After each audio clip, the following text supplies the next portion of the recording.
저는 60대 초반 강남에서 성형외과를 운영하는 남편과 함께 부유하게 살아왔습니다. 외아들 준혁이는 금융권에서 잘 나가는 펀드 매니저였고 결혼 정년기가 지나 걱정이었지만 좋은 여자를 만나길 바랐습니다. 그러던 어느 날 아들이 여자친구를 소개하겠다며 데려온 여자 이수진. 저 청담동에서 자랐어요. 아버지는 무역업 하셨고요. 명품 옷차림에 세련된 말투, 화려한 외모. 겉보기엔 완벽해 보였습니다. 하지만 뭔가 어색했습니다. 친정 이야기를 자세히 하지 않았고 가족 얘기만 나오면 얼버무렸습니다. 그리고 결혼 후 3개월 모든 게 거짓이었다는 걸 알게 됐습니다. 청담동, 거짓, 학벌, 거짓, 집안, 거짓, 그리고 1억 4천만 원의 빚까지 있었습니다. 구독과 좋아요 꾹 눌러주시기를 간곡히 부탁드립니다. 반드시 더 좋은 이야기로 보답하겠습니다. 오늘도 찾아와 주셔서 정말 감사합니다. 이야기 시작합니다. 2024년 봄 아들 준혁이한테서 전화가 왔습니다. 엄마, 이번 주말에 시간 되세요? 소개시켜드리고 싶은 사람이 있어요. 32이 된 아들이 드디어 여자친구를 소개한다고 했고 남편과 저는 기대 반 걱정 반으로 약속을 잡았습니다. 청담동 한식당 룸을 예약했고 토요일 저녁 6시에 만나기로 했습니다. 남편이 말했습니다. 여보, 준혁이가 여자 소개한다는 거 처음이야. 마음에 안 들어도 일단 좋게 봐줘요. 알아요. 그래도 며느리감은 제대로 봐야죠. 한식당에 도착했을 때 아들은 이미 와 있었고 옆에 여자가 앉아 있었습니다. 멀리서 봐도 화려했습니다. 샤넬 트위드 재킷에 에르메스 가방, 까르띠에 시계까지 명품으로 온몸을 두른 여자였습니다. 엄마, 아빠, 여기요.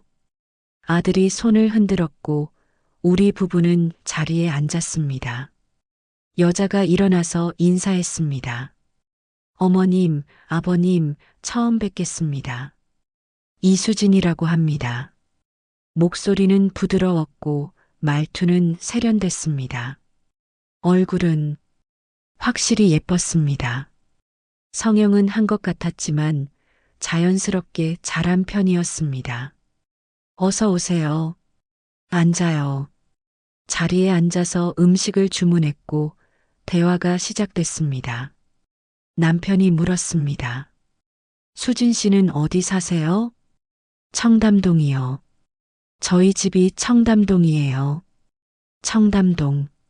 좋은 동네였습니다. 하지만 뭔가 대답이 애매했습니다. 청담동 어디? 아파트? 빌라? 단독주택? 구체적인 말이 없었습니다. 부모님은 뭐 하시고? 아버지는 무역업 하셨어요. 지금은 은퇴하셨고 어머니는 집에 계세요. 무역업이요? 어떤 품목? 수진이 잠시 머뭇거렸습니다. 그게 여러 가지 하셨는데요. 지금은 다 정리하셨어요. 애매한 대답이었습니다. 남편이 더 물으려고 하자 아들이 끼어들었습니다. 아빠, 너무 캐묻지 마세요. 수진이 부담스러워 하잖아요. 아니야, 괜찮아요. 부모님이 궁금하신 게 당연하죠. 수진이 웃으며 말했지만 눈빛은 불편해 보였습니다. 식사가 나왔고 대화는 계속됐습니다. 제가 물었습니다. 학교는 어디 나오셨어요? 이화여대요. 경영학과 나왔어요. 오, 이대 나오셨구나. 그럼 직장은? 지금은 다니고 있지 않아요. 전에는 외국계 회사 다녔는데 그만뒀어요. 어떤 회사?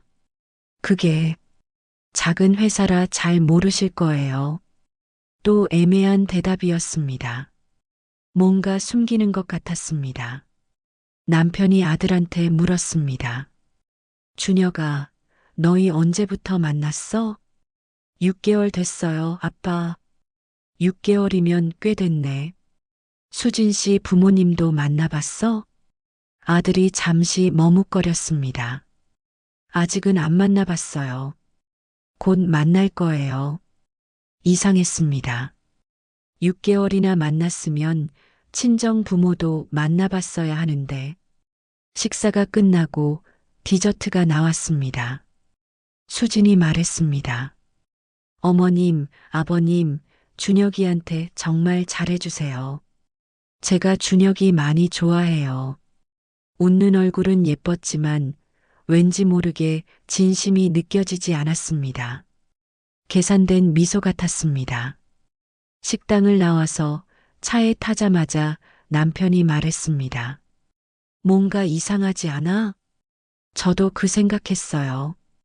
대답이 다 애매하고 뭔가 숨기는 것 같아요.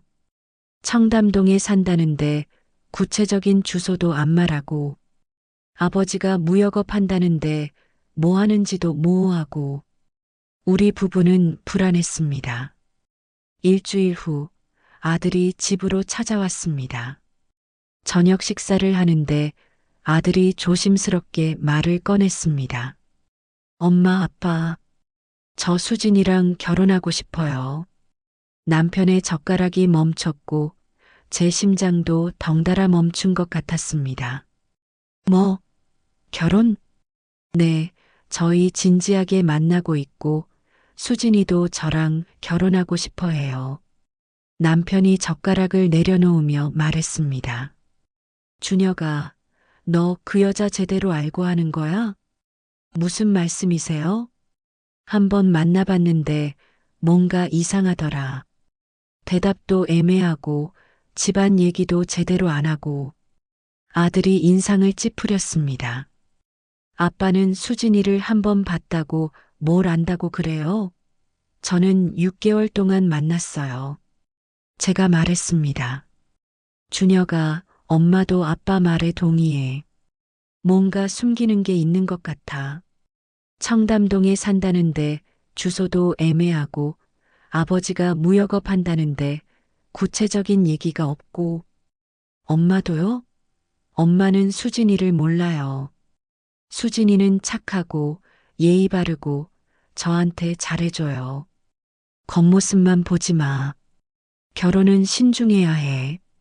아들이 목소리를 높였습니다. 저 이제 32이에요. 제가 알아서 할게요.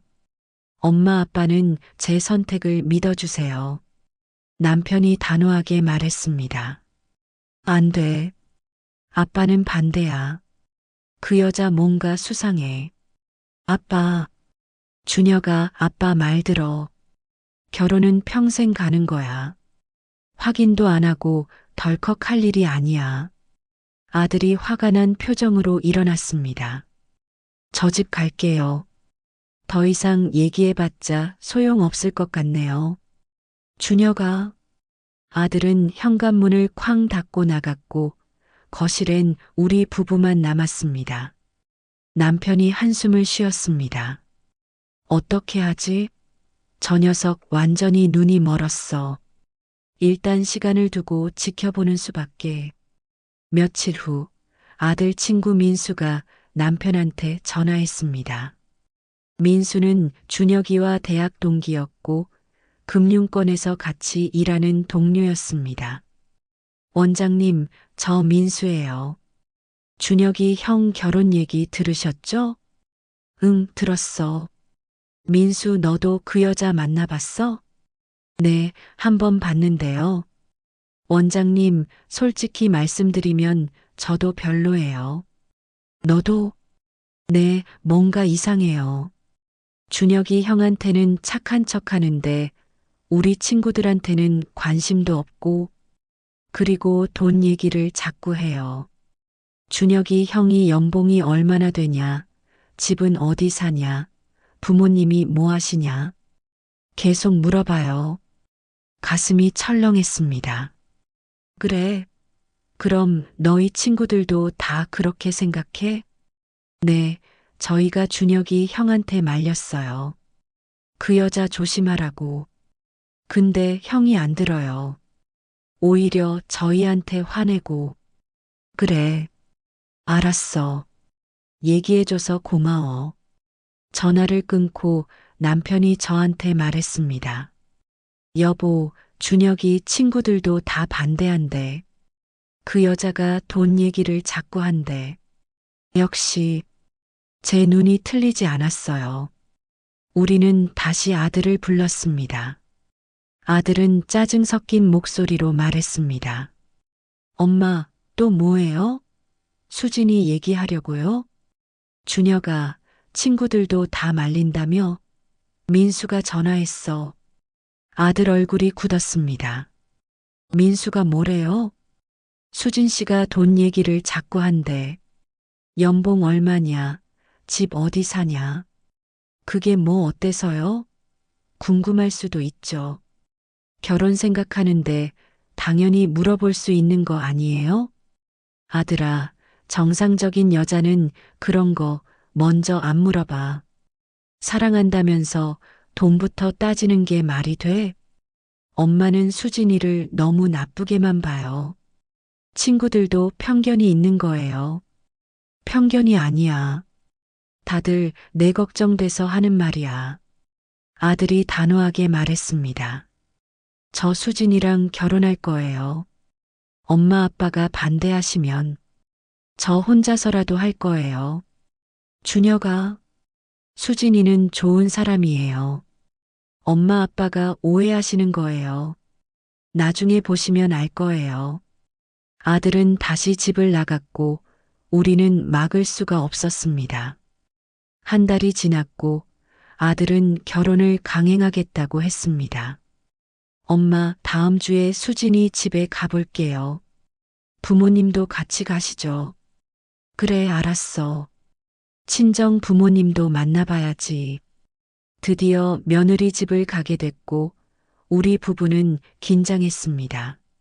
청담동이라고 했으니 어떤 집일까 궁금했습니다. 토요일 오후 아들 차를 타고 청담동으로 향했습니다. 거리는 확실히 청담동이었고 고급 빌라와 단독주택들이 즐비했습니다. 여기 맞아? 네, 수진이가 이 근처라고 했어요. 차가 골목 안쪽으로 들어갔고 낡은 단독주택 앞에 멈췄습니다. 청담동 한복판인데 집은 낡아 보였습니다.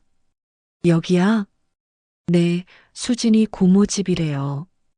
고모집? 친정집이 아니라 고모집? 현관벨을 눌렀고 수진이 나왔습니다. 어머님, 아버님, 어서 오세요. 준혁아 왔어?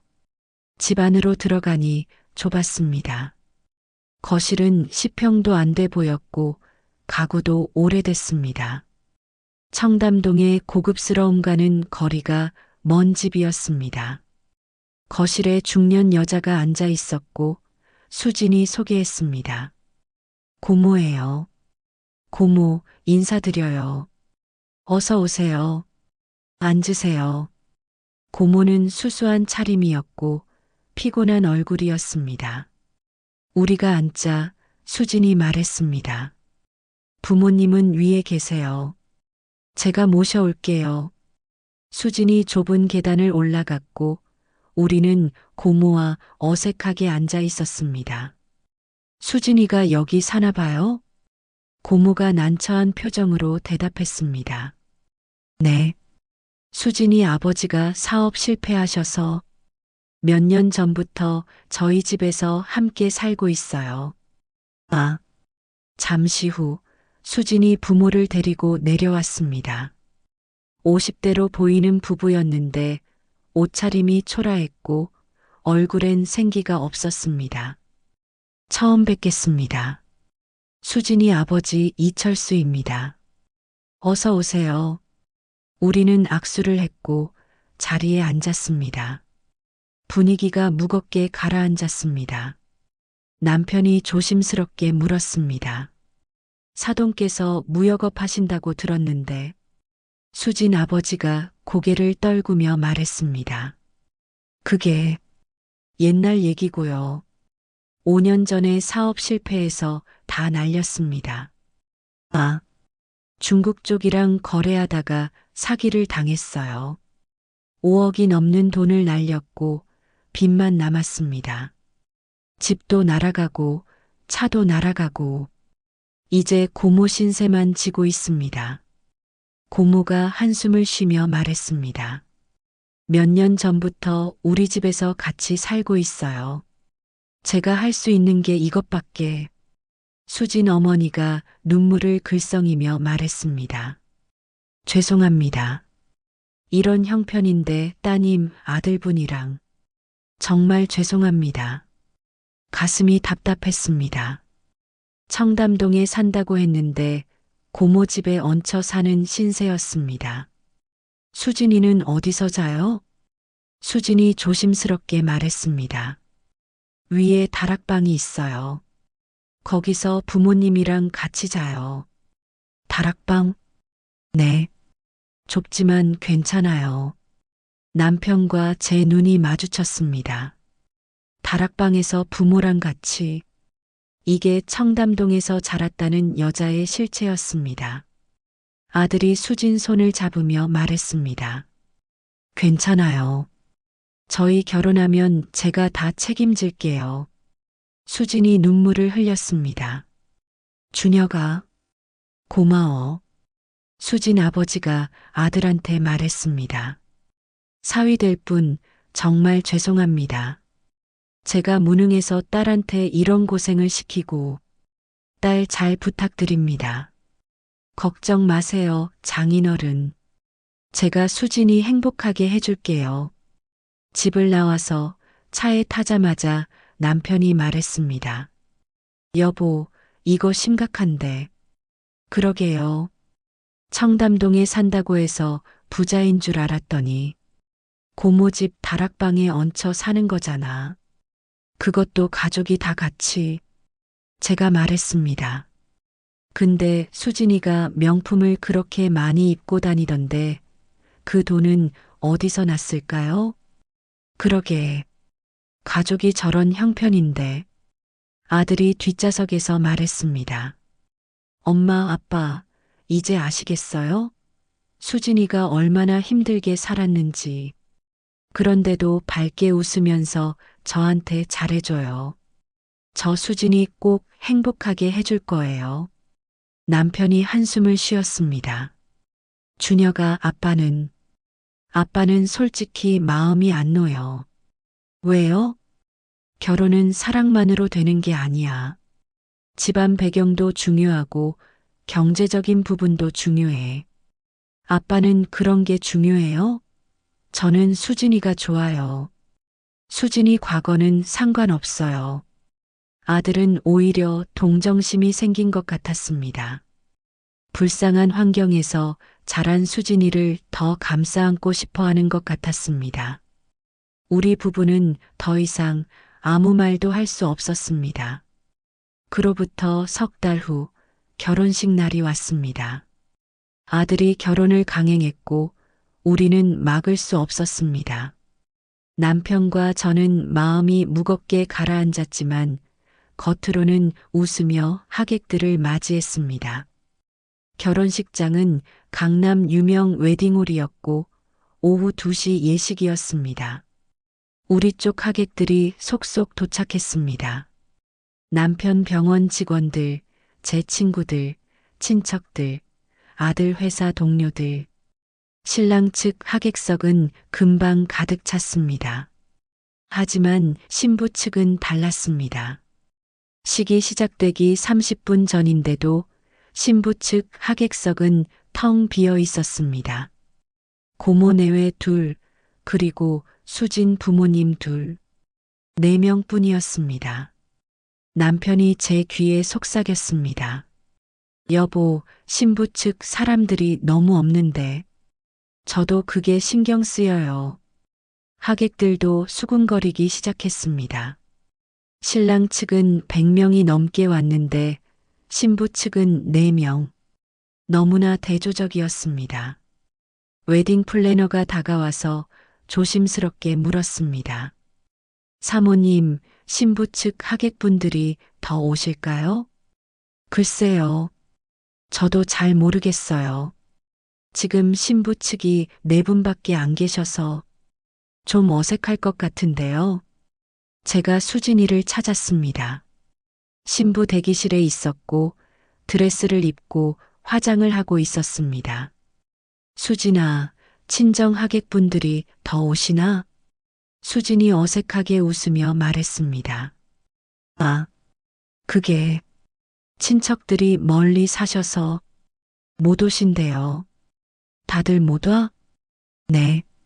죄송해요, 어머님. 저희 집안 사정이 이래서 마음이 답답했습니다. 친척이 한 명도 안 온다는 게 말이 됩니까? 결혼식인데 식이 시작됐습니다. 신랑 신부가 입장했고 주례가 단 위에 올라갔습니다. 하지만 계속 신경 쓰였습니다. 신부 측 하객석이 너무 텅 비어서 보기에도 민망했습니다. 주례가 말했습니다. 신랑 김준혁 군과 신부 이수진 양이 오늘 이 자리에서 백년가약을 맺습니다. 박수 소리가 울렸는데 대부분 신랑 측에서 나왔습니다. 신부 측에선 고모와 수진 부모님 4명만 박수를 쳤고 소리가 너무 작았습니다. 주례 말씀이 이어졌고 서약이 끝났습니다. 신랑 신부가 절을 했고 패백을 드렸습니다. 패백실로 가는데 수진 어머니가 제 옆으로 다가왔습니다. 사돈댁, 정말 죄송합니다. 저희가 이런 형편이라 하객도 제대로 못 모시고 아니에요, 괜찮아요. 하지만 괜찮지 않았습니다. 결혼식에 신부 측 하객이 4명뿐이라는 건 정상이 아니었습니다. 친척이 아무도 안 온다는 게, 친구가 한 명도 안 온다는 게 뭔가 이상했습니다. 패백이 끝나고 피로연이 시작됐습니다.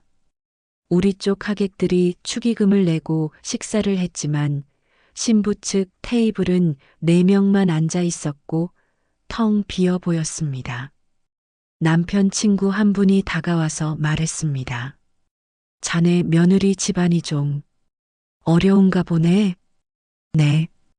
그게 신부 측 하객이 너무 없어서 깜짝 놀랐어. 친척도 없고 친구도 없고 사정이 좀 복잡해서요. 준혁이가 고생하겠는데 장인 장모가 저런 형편이면 나중에 경제적으로 도와달라고 할 텐데 가슴이 철렁했습니다. 그 말이 맞았습니다. 저런 형편이면 당연히 사위한테 손 벌릴 게 뻔했습니다. 피로연이 끝나고 신혼여행을 떠나는 아들 부부를 배웅했습니다. 아들은 행복해 보였지만 저는 마음이 무겁기만 했습니다. 집으로 돌아오는 차 안에서 남편이 말했습니다. 여보, 오늘 결혼식 정말 이상했어. 신부 측 하객이 4명뿐이라니. 저도 마음이 불편했어요. 친척도 없고 친구도 없고 보통 친구는 있잖아. 대학 친구든 회사 동료든 한 명도 안 왔다는 게 말이 안 돼. 그러게요. 혹시 수진이가 사람들이랑 관계가 안 좋은 건 아닐까요? 아니면 뭔가 숨기는 게 있거나. 우리 부부는 불안했습니다. 결혼은 했지만 이게 과연 잘한 일인지 확신이 서지 않았습니다. 집에 도착해서 소파에 앉았습니다. 남편이 한숨을 쉬며 말했습니다. 이제 며느리가 됐으니 잘 지내야 할 텐데. 그래야죠. 이미 결혼했는데 어쩌겠어요. 하지만 마음 한구석엔 불안이 자리 잡고 있었습니다. 신혼여행에서 돌아온 지 한 달이 지났습니다. 아들 부부는 저희가 마련해준 강남 아파트에서 신혼생활을 시작했고, 처음엔 평화로워 보였습니다. 일주일에 한 번씩 저녁 식사 초대를 받았고, 며느리는 웃으며 저희를 맞이했습니다. 어머님, 아버님, 어서 오세요.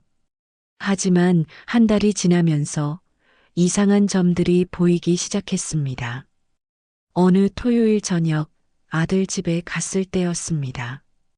거실에 명품 쇼핑백이 수북이 쌓여 있었습니다. 샤넬, 루이비통, 에르메스, 구찌, 최소 1,000만 원어치는 되어 보였습니다. 수진아, 이거 다 뭐야? 며느리가 웃으며 말했습니다. 아, 이거요? 요즘 백화점에서 할인하길래 좀 샀어요. 할인이라고 해도 이건 너무 많은 거 아니야? 괜찮아요, 어머님. 제 돈으로 산 거예요. 하지만 며느리는 직장도 다니지 않았습니다. 그럼 무슨 돈으로 이렇게 명품을 샀을까요? 저녁 식사를 하는데 며느리가 자연스럽게 말했습니다. 어머님, 저희 이번에 차 바꾸려고 하는데요. 차? 준혁이 차 산 지 2년밖에 안 됐잖아. 그래도 신혼부부니까 좀 더 좋은 차 타야죠. 벤츠 E클래스로 바꾸려고요. 남편이 놀라서 물었습니다. 벤츠 E클래스면 7천만 원은 하잖아. 네, 근데 할부로 하면 괜찮을 것 같아요. 아들이 끼어들었습니다. 엄마, 아빠, 수진이 말이 맞아요. 제 직급도 올라갔고 좀 더 좋은 차 타도 될 것 같아요. 뭔가 이상했습니다. 예전 같으면 아들은 검소했는데 결혼 후 소비가 늘어난 것 같았습니다. 식사 후 설거지를 하는데 며느리가 제 옆으로 다가와서 말했습니다. 어머님, 저희 내년쯤 아기 가지려고 해요. 그래, 좋은 생각이네. 그런데요, 어머님. 며느리가 목소리를 낮추며 말했습니다. 산후조리원은 어머님이 내주실 거죠? 뭐, 제 친구들 다 시어머니가 산후조리원비 내주시던데요. 요즘엔 그게 당연한 거래요. 가슴이 답답했습니다. 수진아, 그건 집집마다 다른 거잖아. 에이, 어머님, 아버님이 성형외과 원장님이시잖아요. 그 정도는 해주셔야죠. 친구들이 다 부러워해요. 며느리는 웃으며 말했지만 속내가 보였습니다. 돈이 목적이었습니다. 며느리가 다시 속삭였습니다. 그리고 산후조리원도 강남 쪽 좋은 데로 가야 해요. 제 친구가 다녀온 데가 2주에 800만 원인데 거기로 할게요. 800? 네, 요즘 그 정도는 해야 제대로 조리받아요. 어머님도 손주 건강하게 낳으려면 투자하셔야죠. 제가 대답하기도 전에 며느리는 거실로 가서 아들한테 속삭이기 시작했습니다. 멀리서 들렸습니다. 여보, 내가 어머님한테 산후조리원 얘기했는데 좀 망설이시는 것 같아. 여보가 말씀드려봐. 알았어. 내가 엄마한테 말해볼게. 며느리는 아들을 조종하고 있었습니다. 일주일 후 아들한테서 전화가 왔습니다. 엄마, 저 잠깐 얘기 좀 할게요. 응, 무슨 일이야? 수진이가 내년에 아기 가지려고 하는데 산후조리원비 좀 도와주실 수 있으세요? 준혁아, 그건 너희가 알아서 해야 하는 거 아니야? 엄마, 다른 집은 다 시부모님이 해주시던데요. 수진이 친구들도 다 그렇대요. 준혁아, 그게 무슨 당연한 일이야? 결혼했으면 너희가 알아서 해야지. 엄마는 왜 그러세요? 아빠가 병원 원장님이시잖아요. 그 정도는 해주실 수 있잖아요. 아들 목소리가 달라져 있었습니다. 며느리한테 세뇌당한 목소리였습니다. 준혁아, 엄마 말 좀 들어봐. 결혼한 부부는 독립적으로. 엄마, 됐어요. 알겠어요. 엄마가 안 도와주시겠다는 거죠? 알았어요. 아들이 화를 내며 전화를 끊었습니다. 남편한테 말했습니다. 여보, 준혁이가 이상해요. 며느리한테 세뇌당하고 있는 것 같아요. 뭐래? 산후조리원비를 우리가 내주는 게 당연하대요. 며느리가 아들한테 계속 속삭이는 거 봤어요. 그 여자가 돈이 목적이었구만. 며느리는 계속 아들한테 속삭였습니다. 차도 바꾸고 싶다고, 집도 더 넓은 곳으로 옮기고 싶다고, 해외여행도 가고 싶다고. 그리고 매번 시부모님이 도와주시는 게 당연한 거 아니야? 라고 말했습니다. 아들은 점점 며느리 편만 들었고 우리 부부는 악역이 되어 갔습니다. 결혼석 달이 지났고 며느리의 이상한 행동은 계속됐습니다. 명품은 계속 늘어났고 돈 요구는 끝이 없었습니다. 아들은 점점 저희 말을 듣지 않았고 며느리 편만 들었습니다. 어느 날 밤 남편이 저한테 말했습니다. 여보, 며느리 학벌 한번 확인해 봐요. 학벌이요? 이화여대 나왔다고 했잖아요. 근데 뭔가 의심스러워. 제대로 확인해 보고 싶어요. 어떻게요? 이화여대 동창회 아는 사람한테 물어보든지 학교에 직접 확인하든지. 다음 날 저는 이화여대 동창회를 하는 친구한테 전화했습니다. 민경아, 나 부탁 하나만 할게. 응, 뭔데? 우리 며느리가 이대 경영학과 나왔다고 하는데 확인 좀 해줄 수 있어? 이름이 뭔데? 이수진. 나이는 29. 알았어. 내가 학교 쪽에 연락해 볼게. 이틀 후 친구한테서 전화가 왔습니다. 정희야 확인했는데 그 이름으로 검색하니까 안 나와. 뭐? 이화여대 경영학과에 이수진이라는 이름이 없어. 졸업생 명부에도 없고 재학생 명부에도 없어. 심장이 쿵 내려앉았습니다. 그럼 거짓말이란 거야? 그런 것 같아. 혹시 다른 과일 수도 있으니까 전체 검색도 해봤는데 이화여대에 그 나이대 이수진은 없어. 아, 정희야, 며느리가 학벌 사칭한 거 아니야? 전화를 끊고 남편한테 말했습니다. 여보, 며느리가 이대 안 나왔대요. 뭐? 친구가 학교 쪽에 확인해 봤는데 이수진이라는 이름이 없대요. 남편 얼굴이 굳었습니다. 그럼 학벌이 거짓말이란 거잖아. 그런 것 같아요. 다른 것도 확인해 봐요. 직장 경력도.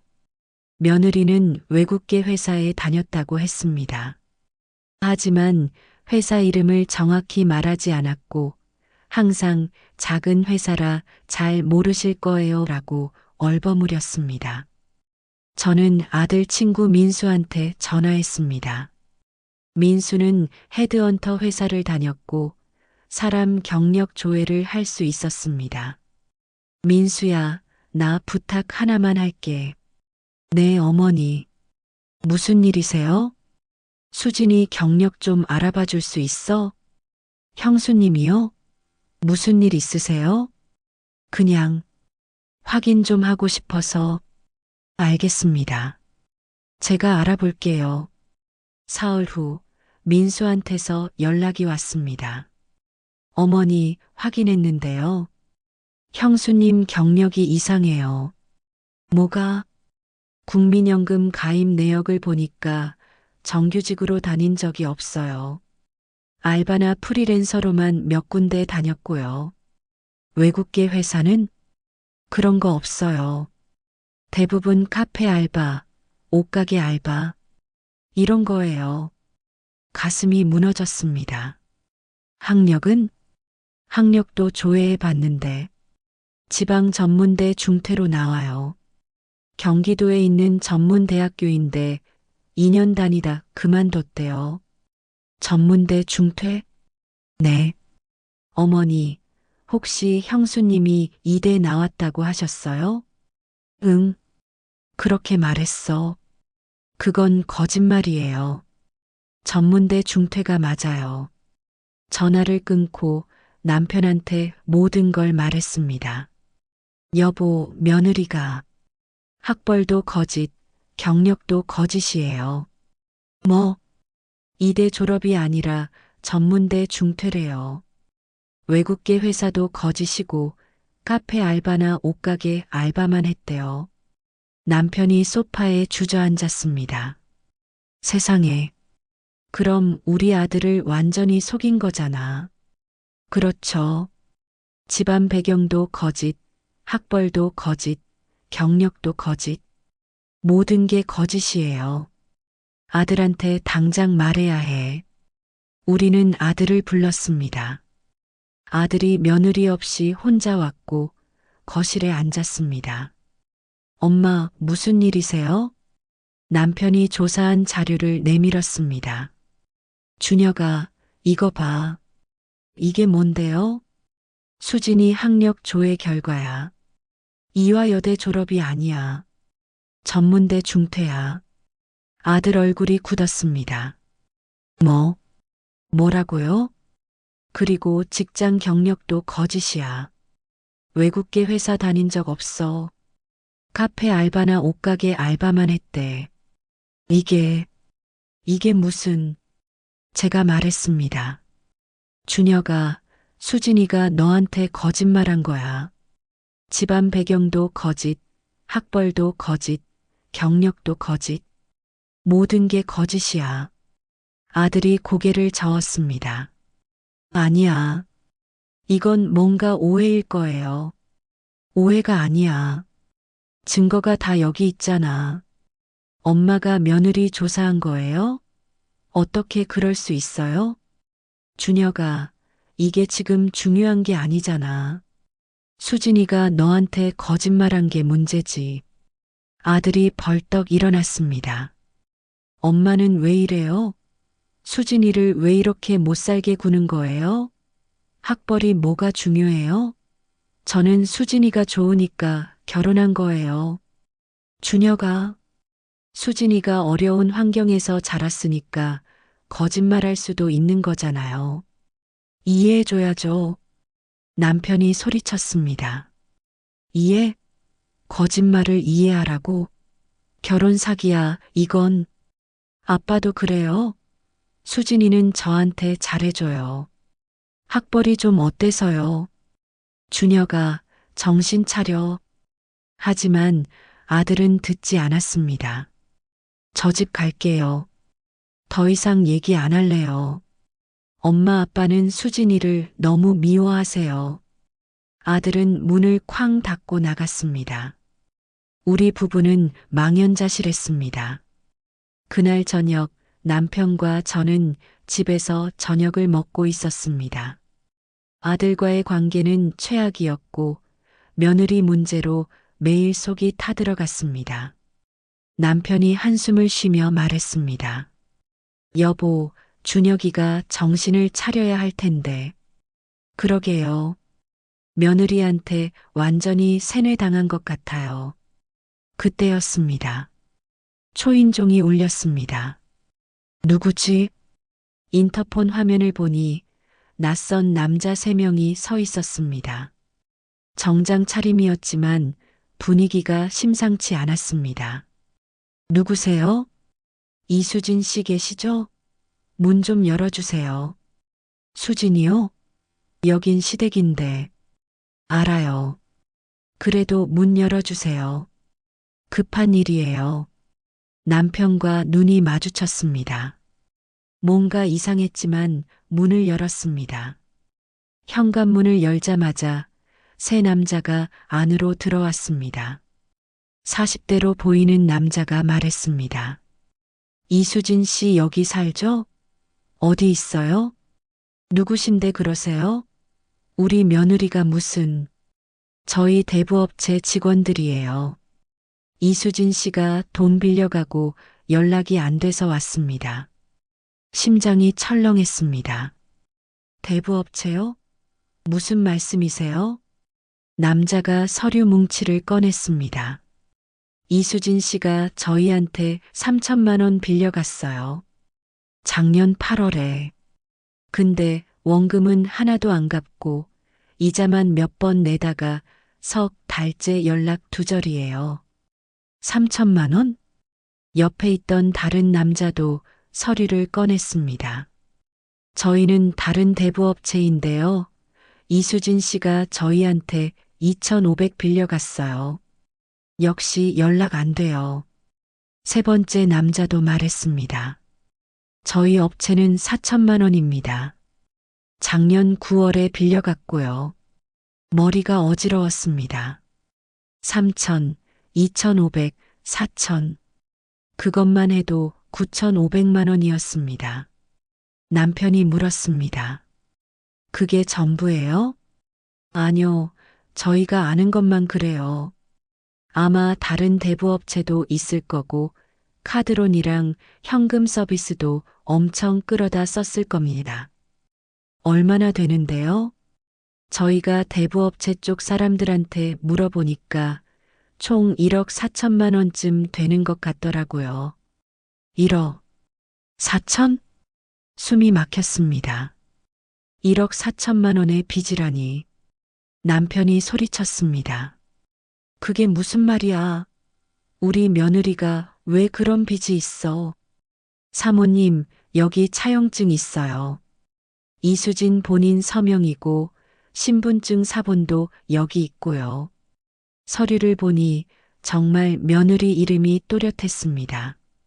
서명도 며느리 필체였고 신분증 사진도 며느리였습니다. 이게 대체 남자가 말했습니다. 이수진 씨 전화번호 계속 안 받아요. 집에도 안 계시고 그래서 시댁으로 온 겁니다. 돈 받아내야 하니까요. 우리는 모르는 일이에요. 며느리가 빌린 거지 우리가 빌린 게 아니잖아요. 알아요. 근데 며느리분이 연락 두절이니까 시댁에서라도 책임지셔야죠. 남편이 버럭 소리쳤습니다. 무슨 소리야?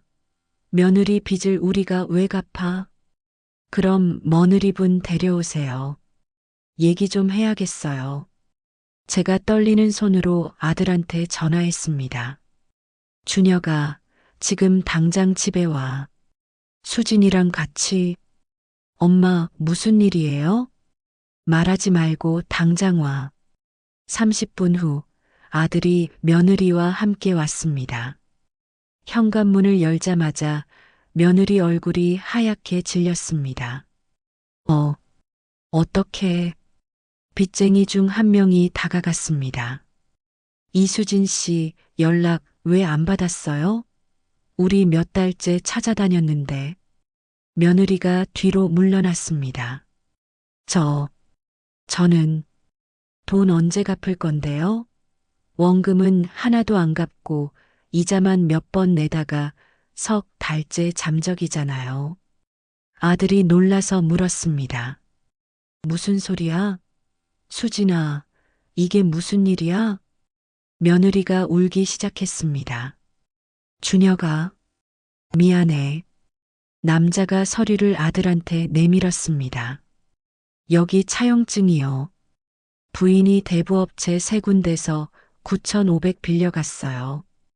그리고 카드론이랑 현금 서비스까지 합치면 총 1억 4천만 원 정도 될 겁니다. 1억 4천? 아들이 며느리를 쳐다봤습니다. 수진아, 이게 정말이야? 며느리가 고개를 떨구며 울었습니다. 미안해. 나도 어쩔 수 없었어. 어쩔 수 없었다니 1억 4천을 어떻게 빌려. 그게 명품 사는 데 썼어. 뭐? 명품 가방이랑 옷이랑. 사고 싶었어. 청담동 출신인 척 하려면 명품이 있어야 했잖아. 남편이 소리쳤습니다.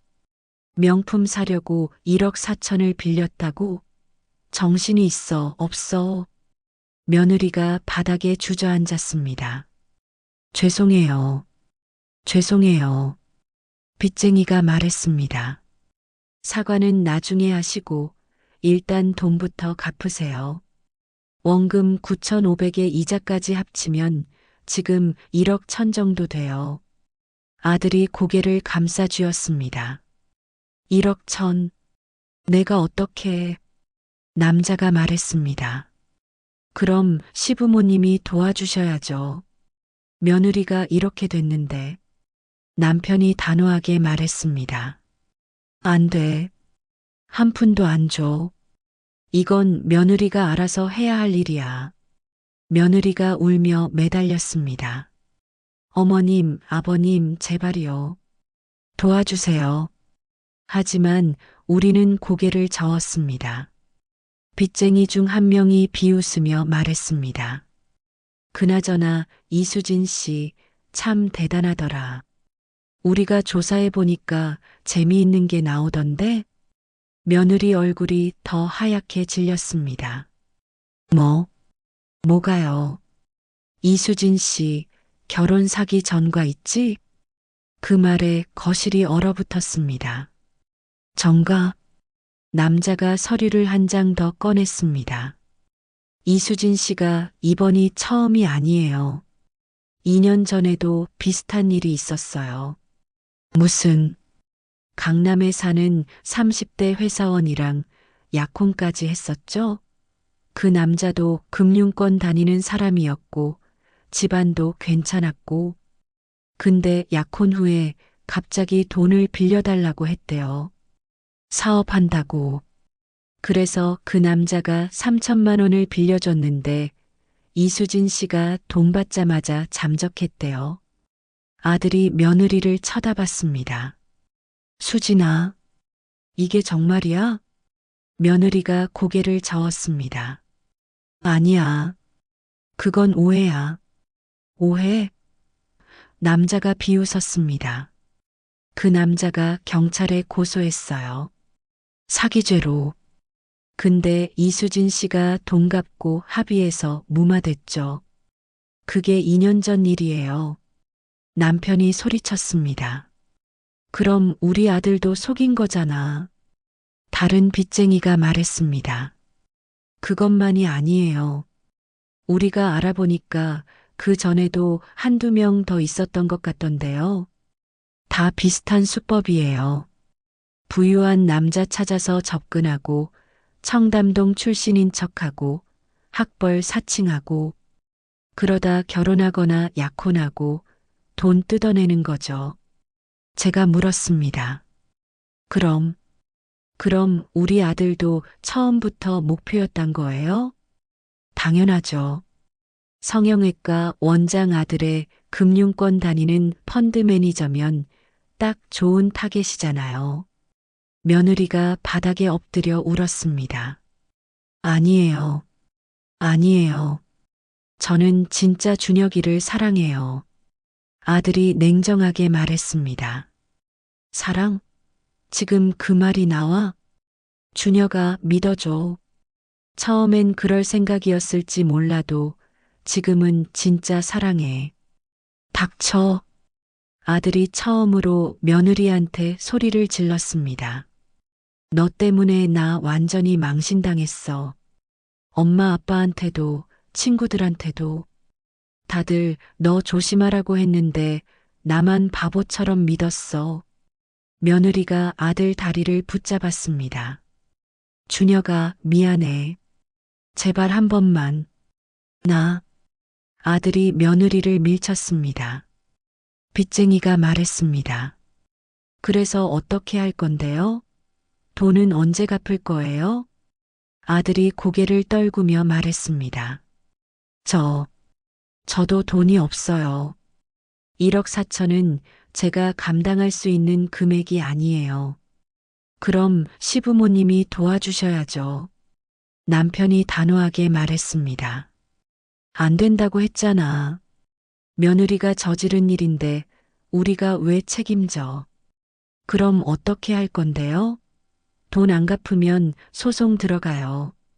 그리고 이수진 씨 사기죄로 다시 고소할 수도 있어요. 며느리가 울부짖었습니다. 싫어. 경찰서는 싫어. 제발. 아들이 머리를 감싸쥐었습니다. 그리고 휴대폰을 꺼내서 뭔가를 검색하기 시작했습니다. 수진아, 너 전화번호 뭐야? 왜? 포털 사이트에 검색해 볼 거야. 며느리 얼굴이 더 하얗게 질렸습니다. 하지 마. 하지만 아들은 이미 검색했습니다. 그리고 화면을 보더니 얼굴이 굳었습니다. 이게 뭐야? 뭔데? 아들이 휴대폰을 우리한테 보여줬습니다. 결혼정보 사이트였고 며느리 사진이 여러 장 올라와 있었습니다. 수진이가 결혼정보 사이트에 프로필을 올렸어요. 그것도 여러 군데. 프로필을 보니 며느리는 자신을 이화여대 졸업, 외국계 기업 근무, 청담동 거주라고 소개했습니다. 모두 거짓이었습니다. 그리고 댓글들이 달려 있었습니다. 이 여자 조심하세요. 저도 만났는데 돈 빌려달라고 하더라고요. 사기꾼입니다. 결혼 전제로 만나다가 돈 뜯어갔어요. 프로필 다 거짓말이에요. 학벌도 거짓, 직장도 거짓. 아들이 떨리는 목소리로 말했습니다. 수진아, 너 이게 뭐야? 너 결혼 정보 사이트에서 나 만난 거 아니잖아. 며느리가 울먹였습니다. 그건 예전에 올린 거야. 너 만나기 전에. 거짓말. 여기 보니까 작년까지도 활동했다고 나와. 아들이 더 검색했습니다. 그리고 SNS를 찾았습니다. 며느리의 인스타그램이었습니다. 이게 뭐야? 너 인스타그램에 온갖 남자들이랑 찍은 사진이 올라와 있잖아. 화면을 보니 며느리가 여러 남자들과 함께 찍은 사진들이 있었습니다. 고급 레스토랑, 호텔, 해외여행. 모두 다른 남자들이었습니다. 이 사람들은 다 누구야? 그건 그냥 친구들이야. 친구? 이렇게 다정하게 찍는 게 친구야? 사진 속 며느리는 남자들 어깨에 기대고 있었고, 손을 잡고 있었고, 볼에 키스하는 사진도 있었습니다. 아들이 휴대폰을 바닥에 내던졌습니다. 너 진짜 나한테 한 게 뭐야? 며느리가 울며 매달렸습니다.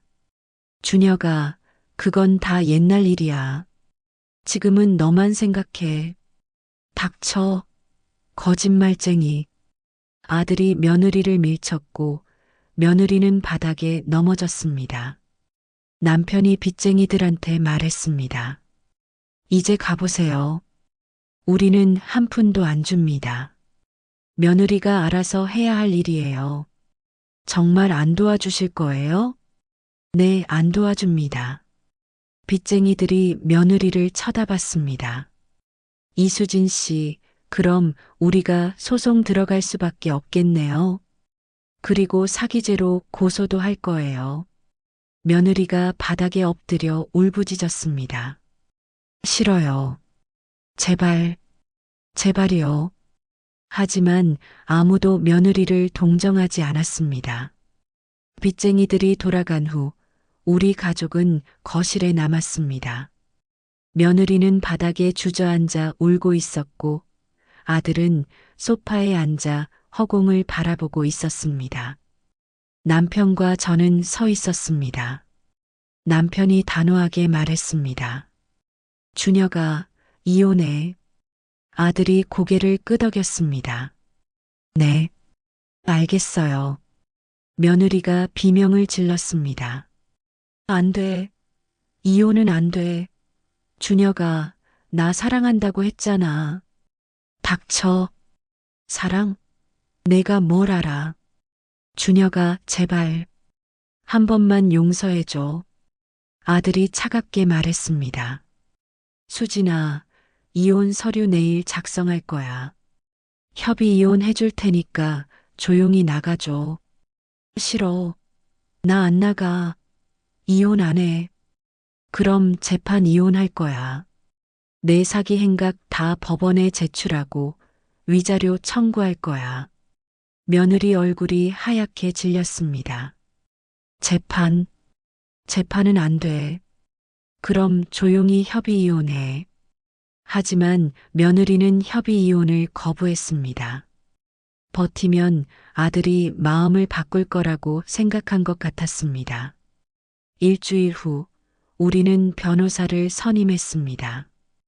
강남에서 유명한 이혼 전문 변호사였고 사무실에서 상담을 받았습니다. 상황을 정리해 보니 혼인 파탄의 책임이 완전히 부인 측에 있네요. 학력 사칭, 경력 사칭, 결혼 사기 전과 거액의 빚. 이 정도면 재판 이혼 승소는 확실합니다. 위자료는요? 청구 가능합니다. 정신적 피해에 대한 배상으로 5천만 원 정도 청구할 수 있을 것 같습니다. 아들이 말했습니다. 위자료는 받을 수 있을까요? 수진이한텐 돈이 없는데 받기 어렵겠죠. 하지만 판결은 받을 수 있습니다. 나중에라도 부인이 재산이 생기면 강제 집행할 수 있으니까요. 우리는 이혼 소송을 제기했습니다. 한 달 후 첫 재판 날이 왔습니다. 서울가정법원 가사재판부였고 우리 가족은 원고 측 자리에 앉았습니다. 건너편엔 며느리가 혼자 앉아 있었습니다. 며느리는 한 달 사이 많이 초라해져 있었습니다. 명품 옷은 없었고 수수한 옷차림이었습니다. 화장기도 없는 얼굴은 피곤해 보였습니다. 재판이 시작됐습니다. 판사가 서류를 보며 물었습니다. 피고는 원고의 이혼 청구에 대해 어떻게 생각하십니까? 며느리가 떨리는 목소리로 말했습니다. 저는 이혼하고 싶지 않습니다. 남편을 사랑합니다. 판사가 고개를 끄덕이며 원고 측 변호사를 쳐다봤습니다. 원고 측 입증 자료 제출하세요. 변호사가 일어나서 서류 뭉치를 제출했습니다.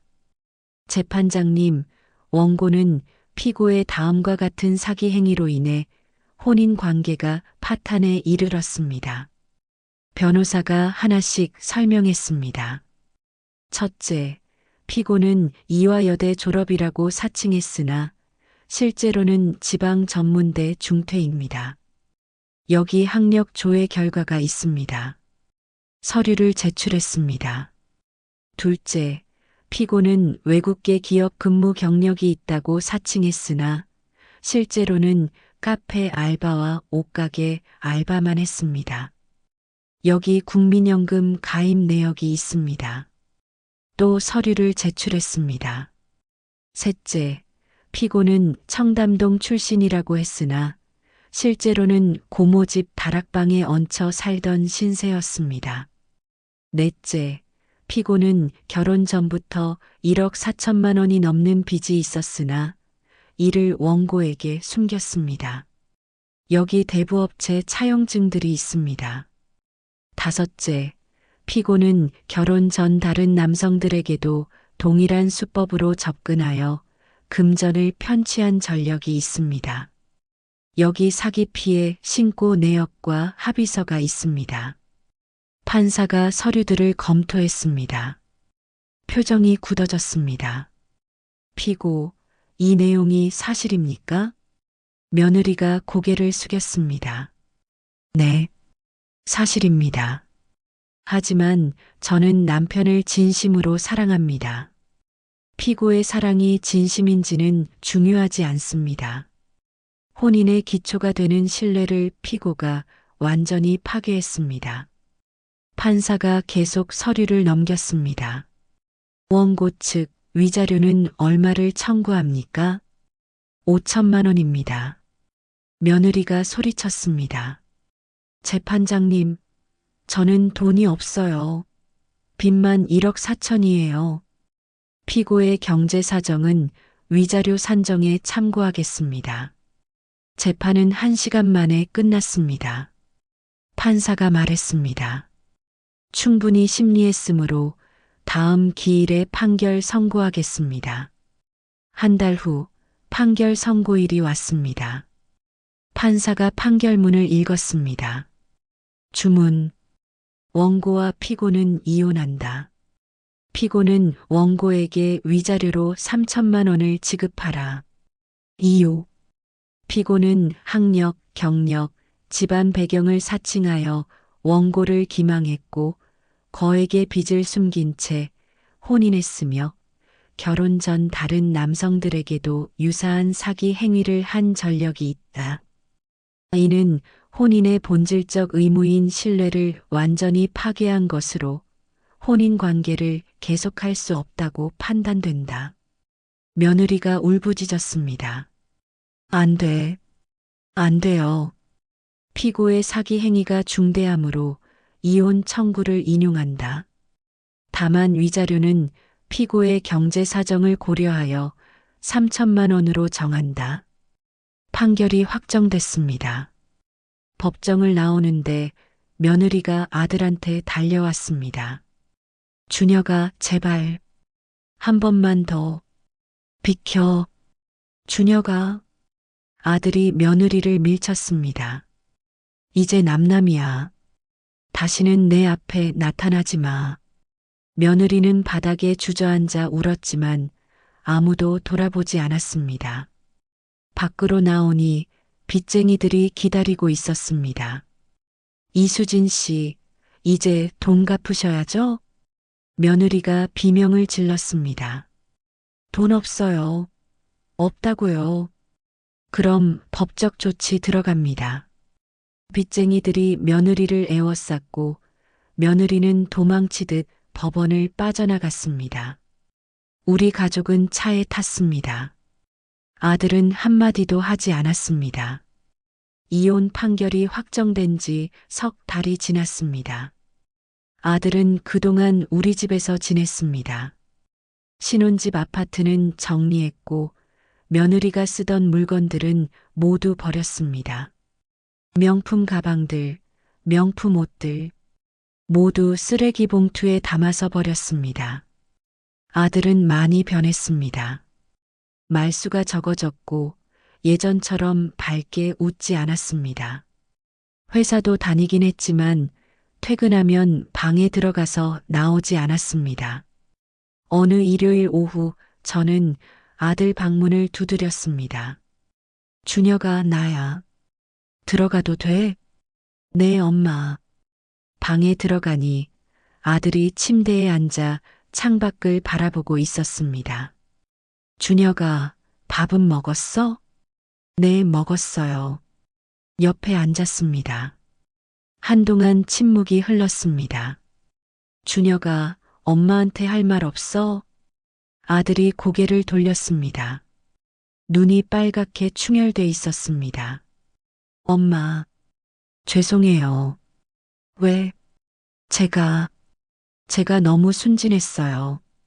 엄마 말도 안 듣고, 아빠 말도 안 듣고, 친구들 말도 안 듣고, 혼자 고집 부렸어요.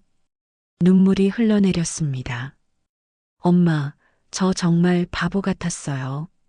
수진이 겉모습만 보고, 예쁘다고 말 잘한다고, 그것만 믿었어요. 제가 아들 손을 잡았습니다. 준혁아, 사람은 실수하면서 배우는 거야. 근데 대가가 너무 커요. 엄마 아빠한테 걱정 끼치고 친구들한테 망신당하고 저 이제 다시 사랑할 자신이 없어요. 그렇게 말하지 마. 시간이 지나면 나아질 거야. 엄마는 처음부터 알았죠? 수진이가 이상하다는 걸. 고개를 끄덕였습니다. 응, 처음 만났을 때부터 뭔가 어색했어. 대답이 다 애매하고 숨기는 게 있는 것 같았지. 왜 저한텐 안 보였을까요? 사랑에 눈이 멀었으니까. 준혁이는 수진이를 사랑했고, 사랑하면 상대방의 장점만 보이거든. 아들이 한숨을 쉬었습니다. 엄마, 제가 뭘 잘못한 걸까요? 준혁아, 너는 잘못한 게 없어. 다만, 좀 더 신중했어야 했지. 결혼은 평생을 함께 하는 거니까 상대방을 제대로 알아봐야 해. 근데 어떻게 알아요? 수진이는 거짓말을 너무 잘했어요. 저는 전혀 눈치채지 못했어요. 제가 말했습니다. 준혁아, 사람은 거짓말을 할 수 있어. 하지만 주변 사람들은 거짓말 안 해. 엄마 아빠가 말렸고, 친구들이 말렸고, 다들 이상하다고 했잖아. 그 말들을 들었어야 해. 네, 맞아요. 제가 너무 고집부렸어요. 그리고 준혁아, 결혼은 사랑만으로 되는 게 아니야. 집안 배경도 봐야 하고, 경제관념도 봐야 하고, 가치관도 봐야 해. 수진이는 돈에 눈이 멀어 있었어. 그런 사람이랑 결혼하면 평생 고생해. 아들이 고개를 끄덕였습니다. 엄마 말씀이 맞아요. 수진이는 명품만 사고, 돈만 쓰고, 아껴 쓸 생각이 전혀 없었어요. 남편이 방으로 들어왔습니다. 준혁아, 아빠도 할 말 있어. 네, 아빠. 남편이 아들 옆에 앉았습니다. 준혁아, 아빠도 젊었을 때 실수 많이 했어. 내 엄마 만나기 전에 다른 여자 사귀다가 차이기도 하고, 사기도 당하고, 그러면서 배운 거야. 아빠도요? 응, 사람은 실수하면서 크는 거야. 준혁이도 이번 일로 많이 배웠을 거야. 네, 배웠어요. 이제 사람 볼 줄 알 것 같아요. 남편이 아들 어깨를 두드렸습니다. 준혁아, 다시 시작하자. 아직 젊잖아. 좋은 사람 만나서 행복하게 살 수 있어. 아빠, 저 당분간은 연애 안 할래요. 좀 쉬고 싶어요. 그래, 그것도 좋지. 천천히 해. 우리 가족은 거실로 나와서 저녁을 먹었습니다. 오랜만에 웃음소리가 났습니다. 식사 후 아들이 말했습니다. 엄마, 아빠, 제가 이번에 깨달은 게 있어요. 뭔데? 결혼은 정말 신중해야 한다는 거요. 겉모습만 보면 안 되고, 상대방의 과거도 봐야 하고, 집안도 봐야 하고, 무엇보다 부모님 말씀을 들어야 한다는 거요. 제가 웃으며 말했습니다. 이제야 알았구나? 네. 늦게 깨달았지만 확실히 배웠어요. 남편이 말했습니다. 준혁아, 다음에 여자 만나면 엄마 아빠한테 먼저 소개해. 우리가 한번 봐줄게. 네, 그럴게요. 이제 엄마 아빠 말씀 잘 들을게요. 한 달 후, 아들은 회사에서 승진했습니다. 일에 집중하면서 마음의 상처를 치유하고 있었고, 예전의 밝은 모습을 조금씩 되찾아가고 있었습니다. 어느 날 저녁 아들이 말했습니다. 엄마, 저 이제 독립할게요. 아파트 다시 알아보고 있어요. 벌써? 좀 더 있다가도 되는데. 아니요, 이제 괜찮아요. 저 혼자 설 수 있어요. 남편이 말했습니다. 그래, 알았어. 아빠가 도와줄게. 아들이 웃으며 말했습니다. 아빠, 엄마, 그동안 정말 감사했어요. 제가 고생시켜드렸는데도 참아주시고. 무슨 소리야? 우리가 부모잖아. 앞으로는 효도할게요. 그리고 다음에 결혼할 때는 정말 제대로 된 사람 만나서 엄마 아빠 걱정 안 끼칠게요. 우리 부부는 웃었습니다. 며느리는 소식이 없었습니다. 빚쟁이들한테 쫓기며 어디론가 사라졌다고 들었습니다. 1억 4천의 빚과 3천만 원의 위자료. 평생 갚아도 모자랄 금액이었습니다. 결혼은 신중해야 합니다. 겉모습에 속으면 안 됩니다. 상대방의 과거를 알아봐야 하고 집안 배경도 확인해야 합니다. 그리고 무엇보다 부모님 말씀을 들어야 합니다. 부모는 자식을 위해 거짓말하지 않으니까요. 우리 아들은 비싼 대가를 치르고 이 교훈을 배웠습니다. 하지만 이제는 괜찮습니다. 상처는 아물고 있고 아들은 더 강해졌습니다. 언젠가 좋은 사람을 만나서 행복하게 살 거라고 믿습니다. 이제 1년이 지났습니다. 아들은 새 아파트에서 혼자 살고 있고 일에 집중하며 건강하게 지내고 있습니다. 승진도 했고 회사에서 인정받고 있습니다. 연애는 아직 안 하고 있습니다. 아직 준비가 안 됐다고 합니다. 하지만 괜찮습니다. 천천히 마음을 치유하고 좋은 사람을 만날 때까지 기다릴 겁니다. 며느리. 아니, 이제 남남이 된 그 여자는 소식이 없습니다. 빚쟁이들한테 쫓기며 어디론가 사라졌고 다시는 연락이 없었습니다. 아들이 가끔 우리 집에 와서 밥을 먹습니다. 그때마다 말합니다. 엄마, 제가 그때 엄마 말 들었어야 했어요. 그럴 때마다 저는 웃으며 말합니다. 이제 알았으니 됐어. 다음엔 조심하고. 저는 이번 일로 많은 것을 배웠습니다. 결혼은 사랑만으로 되는 게 아니라는 것, 상대방의 과거를 제대로 알아봐야 한다는 것, 그리고 부모의 직감은 대부분 맞는다는 것. 겉모습에 속으면 안 됩니다. 명품을 걸쳤다고, 말을 잘한다고, 예쁘다고. 그것만 보면 안 됩니다. 청담동에서 자랐다는 말, 좋은 대학 나왔다는 말, 좋은 직장 다녔다는 말, 모두 확인해 봐야 합니다. 그리고 무엇보다 돈에 대한 태도를 봐야 합니다. 명품만 고집하고 돈을 물 쓰듯 쓰고 시댁 돈까지 노리는 사람. 그런 사람과는 절대 결혼하면 안 됩니다. 우리 아들은 비싼 대가를 치렀지만 교훈을 얻었습니다. 이제는 사람을 제대로 볼 줄 압니다. 여러분 자녀분들도 조심하셔야 합니다.